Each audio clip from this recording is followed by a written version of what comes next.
we all know that the church is full of people, and anytime we have people, we have brokenness, and we have people in transformation, in transition and transformation.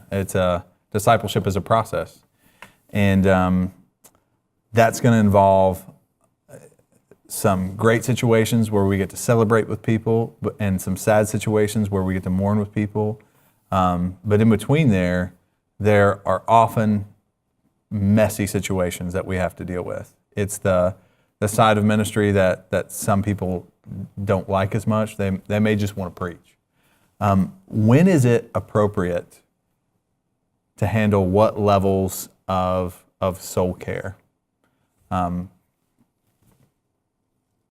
think Tammy should go first. Well, that was kind of a pastoral question, but well, I think it kind of goes back to our other conversations about the significance and the importance of leadership. I think if people are appointed and assigned various leadership positions and over small groups or over different types of ministries, then you want to make sure that they're equipped to deal with the things that are going on in that area.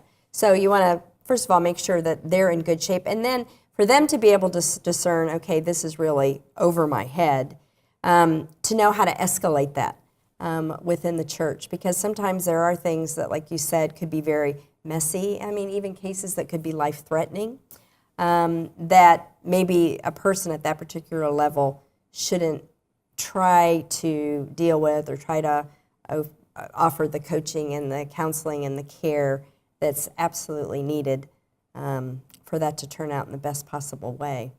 So it really requires a lot of discernment, probably a pastor that's able to check in and find out, all right, what's going on in the different groups, and keeping a good pulse on the things that are going on all throughout the church.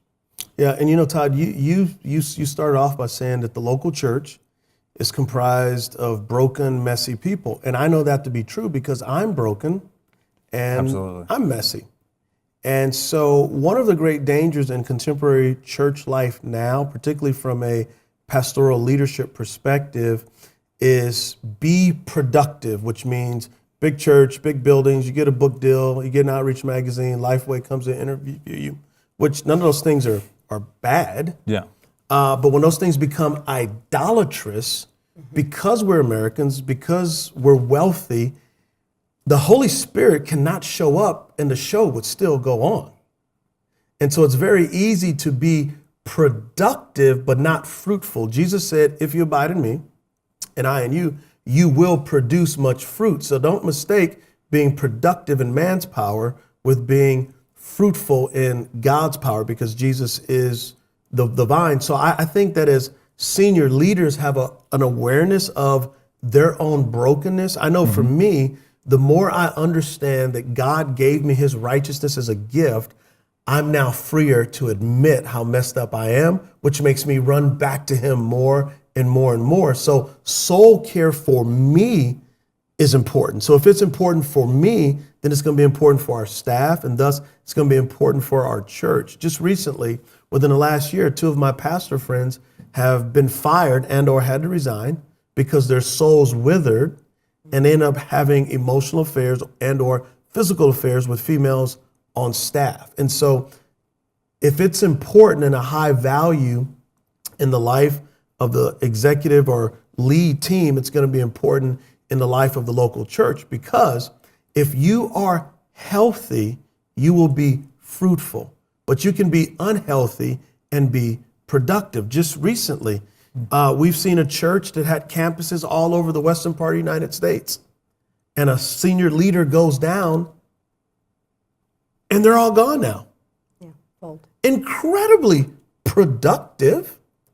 And we celebrated that. That was applauded. Book deals were done.